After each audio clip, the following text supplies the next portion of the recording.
Hi friends, இன்றைக்கி நம்ம சேனலில் பார்க்க போகிற ரெசிபியோட நேம் என்னன்னு பார்த்தீங்கன்னா பிசிபெல்லாபாத்னா சாம்பார் சாதம் தாங்க.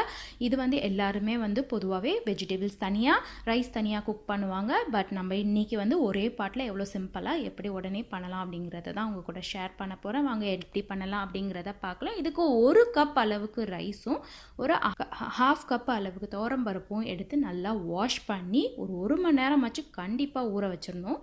அதுக்கப்புறமா ஊறினதை குக்கரில் எடுத்துக்கிறேன். இது கூடவே ஒரு 10 அளவுக்கு சின்ன வெங்காயம் எடுத்திருக்கேன்.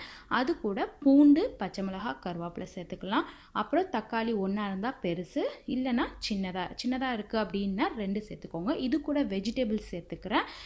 இதில் உங்களுக்கு விருப்பமான எந்த வெஜிடபிள்ஸ் வேணாலும் சேர்த்துக்கலாம். நான் இன்றைக்கி கேரட்டு, சௌ, மாங்காய், முருங்கைக்காய், பொட்டேட்டோலாம் சேர்த்துருக்கேன். இதில் மாங்காவும் முருங்கைக்காவையும் மிஸ் பண்ணிடாதீங்கன்னு தான் சொல்லுவேன். ரொம்ப ஃப்ளேவர் கொடுக்கும் அது. அதுக்கப்புறம் ஃப்ரைட் ஆனியன்ஸ் கொஞ்சமாக சேர்த்துக்கிறேன். இது இருந்தால் நீங்கள் சேர்த்துக்கலாம், இல்லைனா ஸ்கிப் பண்ணிக்கோங்க. இது கூடவே புளி தண்ணியும் கொஞ்சமாக லெமன் ஜூஸும் சேர்த்துருக்கேன்.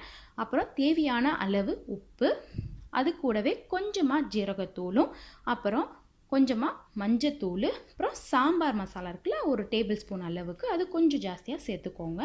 அதுக்கப்புறம் இது கூடவே கொத்தமல்லி இலையும் சேர்த்துக்கலாம். இது கூட ஒரு 3 கிளாஸ் பெரிய கிளாஸ் அளவுக்கு நான் தண்ணி சேர்த்துக்கிறேன். நம்ம பொதுவாக சேர்த்துக்கிறத விடவே கொஞ்சம் அதிகமாகவே இதுக்கு சேர்த்துக்கோங்க.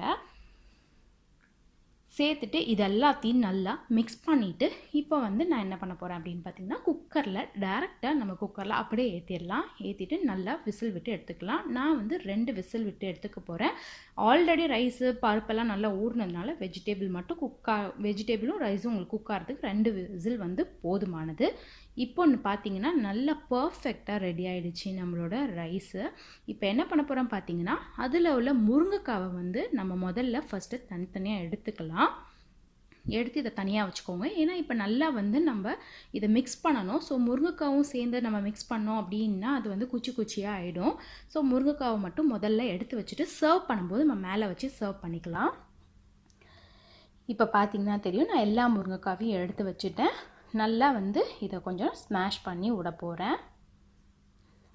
இப்போ அதுக்கு தாளிச்சிடலாம். இதுக்கு கொஞ்சமாக எண்ணெயும், அதில் கொஞ்சமாக கடுகு, உளுத்தம்பருப்பும் போட்டுக்கிறேன். அது கூட கருவேப்பிலையும், காஞ்ச மிளகா, அப்புறம் ஜீரகம், கொஞ்சமாக பெருங்காய பொடி, இது எல்லாத்தையும் ஒன்றா போட்டு நம்ம தாளித்து வச்சுக்கலாம். இப்போ நம்ம இது கூட சேர்த்து நல்லா மிக்ஸ் பண்ணி விட்டுக்கலாம். இதில் கொஞ்சமாக நான் நெய்யும் சேர்த்துக்க போகிறேன்.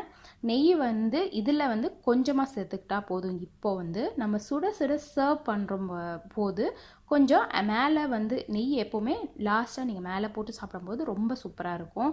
அப்படி லாஸ்ட்டாக போட விருப்பம் இல்லாதவங்க இதுலேயே கொஞ்சம் நெய்யை நீங்கள் ஆட் பண்ணி மிக்ஸ் பண்ணி விட்டுக்கோங்க. அவ்வளோதான், நம்மளோட பிசிபெல்லாபாத் ரைஸ் ரெடி ஆகிடுச்சு. சூப்பராக எம்மியாக, பார்க்கவே எம்மியாக இருக்குது.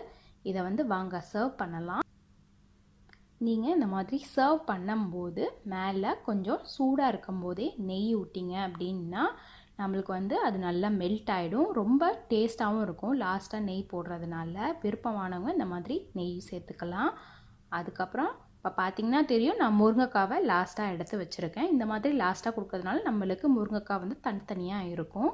இது கூட கொஞ்சமாக பிக்கலும் சேர்த்துக்கலாம்.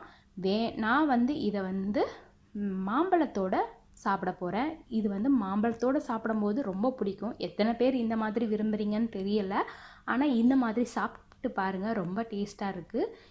எனக்கு ரொம்ப பிடிச்சிருந்தது, உங்கள் கூட ஷேர் பண்ண. கண்டிப்பாக ட்ரை பண்ணி பாருங்கள். என்னோடய ரெசிபி ஒரே பாட்டில் மொத்தமாக வேலை முடியும். இது பொதுவாகவே எல்லோரும் செய்வாங்க. இதை தனித்தனியாக வெஜிடபிள்ஸும் ரைஸும் தனித்தனியாக வேக வைப்பாங்க. நான் இன்றைக்கி எல்லாத்தையும் ஒன்றா சேர்த்தே ரொம்ப சிம்பிளாக உங்களுக்கு காட்டியிருக்கேன். பிடிச்சிருந்தால் லைக் பண்ணி ஷேர் பண்ணுங்கள். தேங்க்யூ.